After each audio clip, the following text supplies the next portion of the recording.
بسم الله الرحمن الرحيم والصلاة والسلام على أشرف المرسلين سيدنا محمد وعلى آله وصحبه أجمعين. Nous avions tous vu quelques vidéos dans lesquelles on a filmé énormément de monde dans plusieurs villes marocaines qui invoquent Allah Azza wa Jal afin de lever cette épidémie qui a touché de plein fouet le monde entier. Nous avions vu des gens qui invoquent Dieu depuis les fenêtres de leur maison, depuis les terrasses, mais nous avions vu aussi des gens qui sont sortis en groupe dans des ruelles, dans des boulevards, en invoquant Allah Azza wa Jalla à haute voix et en étant serrés les uns les autres, des grandes troupes. Alors bien entendu, lorsqu'on voit ceci, notre émotion va forcément vibrer. Nous allons être contents de voir qu'il y a parmi les musulmans des gens qui vont utiliser l'invocation d'Allah Azza wa Jal comme moyen pour écarter ce mal. Nous allons être rassurés que la foi en Allah Azza wa Jal est bien ancrée dans le peuple marocain. Mais de l'autre côté, on ne peut que être blessé de voir des gens qui sortent en groupe en train d'invoquer Allah Azza wa Jal en pensant que cette manière d'invoquer Allah Azza wa Jal va être plus efficace pour qu'Allah Azza wa Jal réponde à leur appel. Alors ceci me rappelle un peu ce qui a été dit par le grand savant Imam Ahmed ibn Ali ibn Hajar al-Asqalani rahimahullah, un grand savant qui est un des grands commentateurs de Sahih al-Bukhari dans son grand livre et son chef-d'œuvre Fath al-Bari, fi tafsir Sahih al-Bukhari. Cet homme-là qui est mort en l'an 853 de l'Hégire. C'est quelqu'un qui a rédigé un livre qu'il a intitulé Badlul Ma'oun fi Fadl al-Ta'un, un livre dans lequel il parle de plusieurs questions relatives à la propagation de l'épidémie de la peste, puisque Ta'un en arabe veut dire la peste et veut dire en même temps l'épidémie, sauf que l'avis le plus probant c'est que Ta'un en arabe fait plus référence à la peste, alors que l'épidémie, on vaut mieux parler de al-waba. Donc toute peste est un waba. Chaque fois qu'on parle de Ta'un, c'est une épidémie, mais toute épidémie ne concerne pas que Ta'un.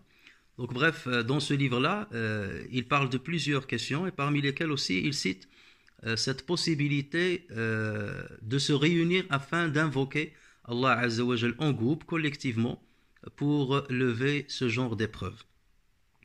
Et il trace bien entendu l'avis de plusieurs savants, certains qui ont fait un raisonnement par analogie à la prière de l'istisqa, la prière par laquelle on demande à Allah Azza wa Jal de faire tomber la pluie suite à une sécheresse.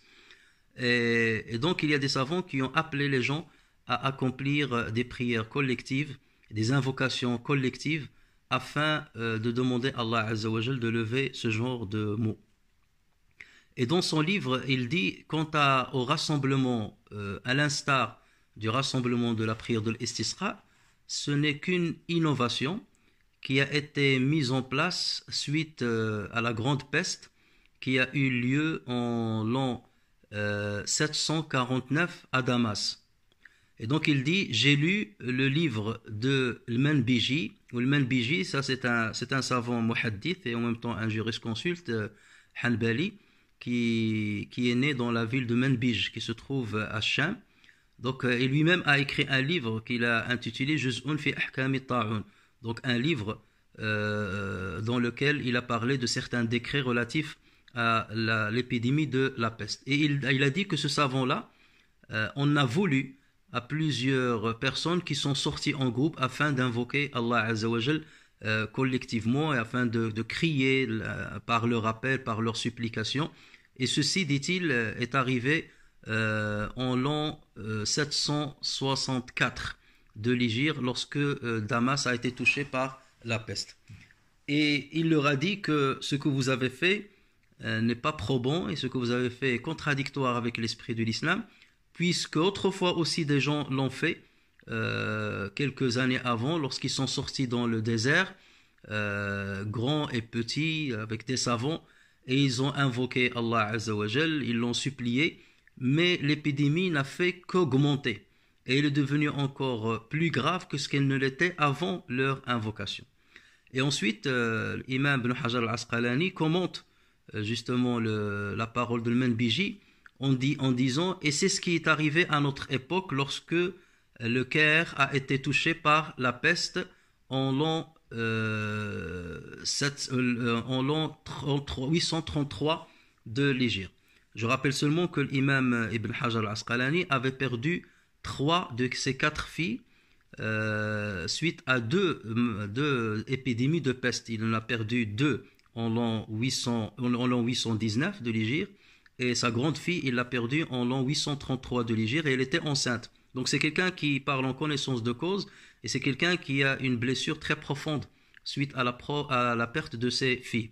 Donc il leur a dit, nous avions déjà vécu cette épidémie en l'an 833 de l'Hégire au Caire, et les gens sont sortis dans le désert lorsque les savants leur ont demandé de le faire, après avoir observé un jeûne de 3 jours, à l'instar de ce qu'on fait lorsqu'on veut accomplir la prière de l'istisqa, pour demander à Allah de faire tomber la pluie.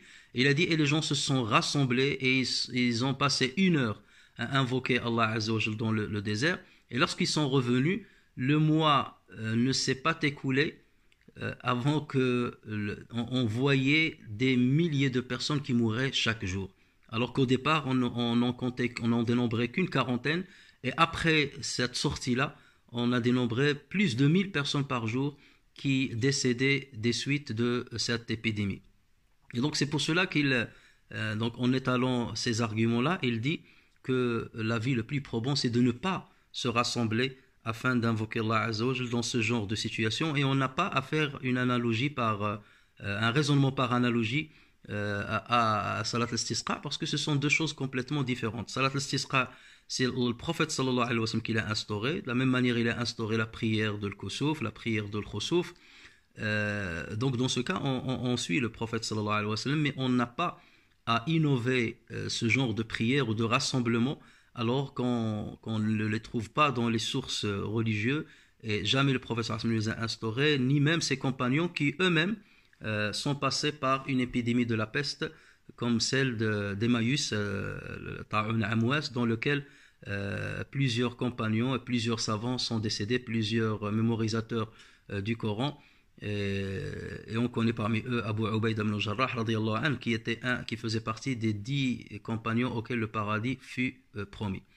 Donc voilà, lorsqu'on dit ça, c'est pour dire que l'invocation d'Allah Azza wa Jal est un moyen important pour s'écarter et pour se préserver de ce genre d'épidémie, mais en même temps, il faut se baser il faut s'engager dans le domaine de causalité et se préserver avec les mesures que nous conseillent les spécialistes. Fas'al bihi khabira, pose ta question ou questionne les experts dans ce genre de domaine. Et les médecins, les épidémiologistes, les médecins qui travaillent dans ce domaine-là sont bien entendu nos meilleures références. Nous devons les écouter autant qu'on écoute les vrais savants qui prennent en compte énormément d'éléments avant de donner une fatwa. Donc imaginez, c'est les gens qui ont instrumentalisé l'émotion du peuple, qui ont poussé les gens à sortir à l'extérieur afin d'organiser ces grands rassemblements, la responsabilité morale qu'ils prennent en poussant les gens à un acte qui, dans son apparence, est un acte louable, alors qu'il renferme un grand danger pour le peuple marocain. Donc tout ça, c'est pour vous dire que notre religion, c'est une religion qui installe un équilibre et qui prend en compte l'équilibre entre l'émotion et la raison. L'émotion et la raison. Il y a un équilibre à observer.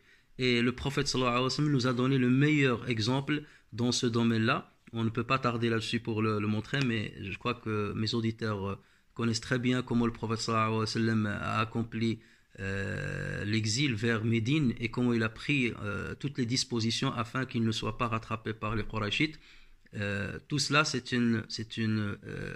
c'est pour enseigner à sa communauté de prendre en compte les moyens matériels en même temps, les causes matérielles, en même temps que les causes morales et spirituelles, afin de se préserver du mal et de gagner ce qui est, de gagner le bien là où il est. Donc voilà, ça c'est un appel pour ne pas accomplir ce genre de manifestation, pour ne pas écouter ceux qui appellent à ce genre de manifestation, un appel pour que les uns et les autres restent dans leur demeure, invoquent Allah Azza wa Jal, chacun de chez lui, chacun avec sa famille, en accomplissant bien entendu les bonnes œuvres, parce que les bonnes œuvres aussi c'est un bon moyen de se rapprocher d'Allah Azza wa Jal et de se faire exaucer de sa part, comme telles que les prières surrogatoires, la lecture du Coran, as-sadaqa, le jeûne aussi. Voici énormément d'œuvres pieuses, d'œuvres pies, qui peuvent être un moyen si important qui nous permettrait, bi'idnillah azza wa jal, d'avoir la grâce d'Allah azza wa jal et d'avoir la délivrance de notre Seigneur. Nous demandons à Allah azza wa jal de préserver toute l'humanité de cette pandémie et nous demandons à Allah azza wa jal de nous accorder sa bénédiction et de nous enrober par sa miséricorde. Inna ala dhalika qadir bi ijabati jadir. Wassalamu alaikum wa rahmatullahi wa barakatuh.